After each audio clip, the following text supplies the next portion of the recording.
hadda la soo gaaray ayaa sheegaya in ciidamada Tigreega ee jimhadda mayalka adag ee TPLF ka amar qaata ay daqiiqado yar ka hor diyaarad dagaal oo nooceedu yahay MiG-29 ku soo rideen agagaarka magaalada Yechila ee deegaanka Tigray.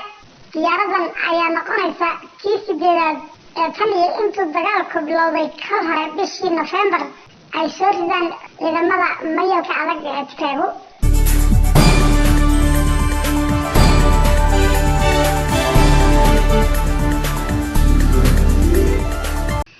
dhanka kale Colonel Alamu Lama oo ahaa taliyihii guud ee ciidanka Kefladoorka 39aad ee Abiy ayaa indhaha lagu shiday dardartii dagaalada maalmaha ka socday deegaanka Tigray.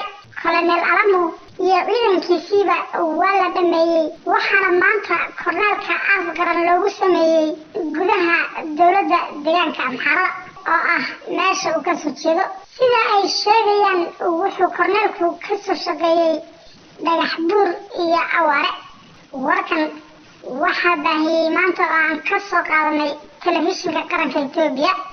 ኮሎኔል አለምነው በህግ ማስከበር ዘመቻው ሀገረ ሰላም በተባለው ስፍራ በክብር የተሰዉ ሲሆን የ51 ዓመት ጎልማሳና የ5 ልጆች አባት ነበሩ። ዝርዝሩን ወንዳጥር መኮንን እንደሚከተለው ያቀርበዋል።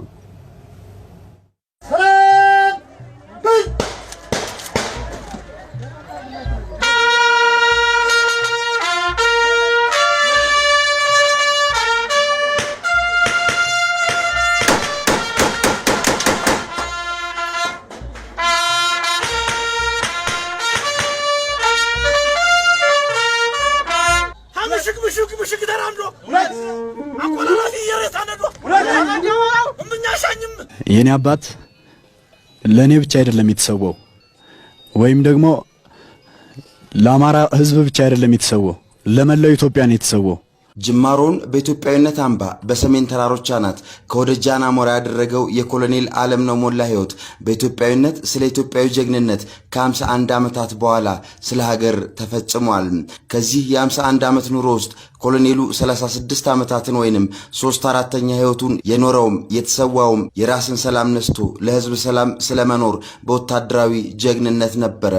በጋይንትና ደብረታቦር በጸረ ደርግ ትግል ከመሳተፍ የውትድርና ሀዱ ጀምሮ እስከ ሐረር ጭናክሰንና ጀርሰጎሮ ከጀርሰጎሮም እስከ ሶማሌ ደጋቡር አዋሬና ሸኮች ከአዋይቱና ገዳማይቱም እስከ ኢትዮጵያ ጦርነቱ ጾረና ኮሎኔል አለምነው በተራ ወታደርነትም በዘመቻ መሪነትም ትግሉን በድል ቀለም የጻፈባቸው የጦር ብራናዎች ነበሩ። የ33ኛ ክፍለ ጦር ምክትል አዛዥ ሆነው ደግሞ ያሁኑን የትነግ ክህደት መልስ የሰጡ ቆራጥ ነበሩ። የትግል አጋሮቻቸው እንደሰጡት ምስክርነትም ከሌላ ስራዎች ይልቅ በኦፕሬሽናል ስራዎች ላይ ነው አብዛኛው ሲሳተፍ የቆየው። በዚህም የተወሰነ ነገር ትንሽ ለማለት ምናልባት በውጊያ ባህሪው ማለት ነው ዝም ብሎ እንደ አዋጊ ብቻ ሳይሆን እንደ ተራ ተዋጊም ጭምር መስመር ድረስ ገብቶ ወደ ኋላ ማይል ነው።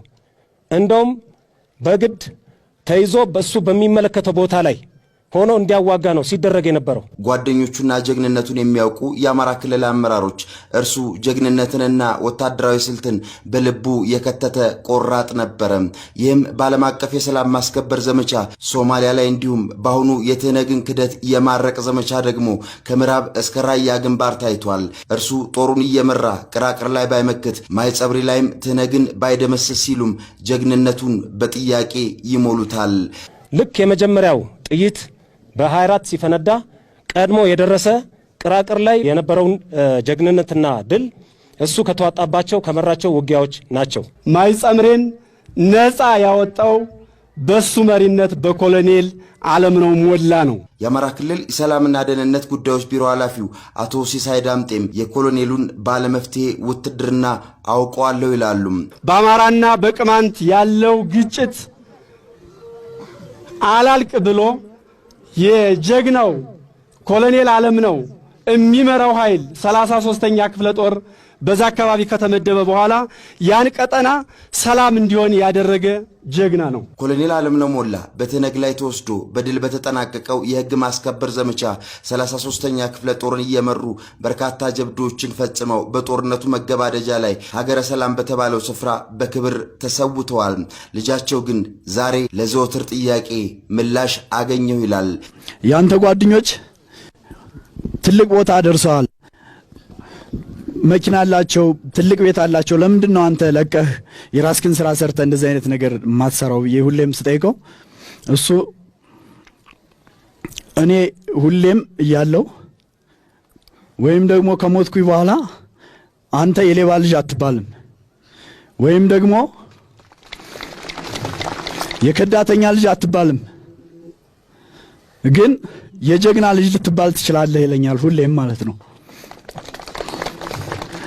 ያን የሚለኝን ነገር ዛሬ ነው የገባኝ። የኮሎኔል አለምነው ስርዓተ ቀብር ቤተሰብ መስርተው በኖሩበት የነፋስ መውጫ ከተማ በጀግና ክብር ተፈጽሟል።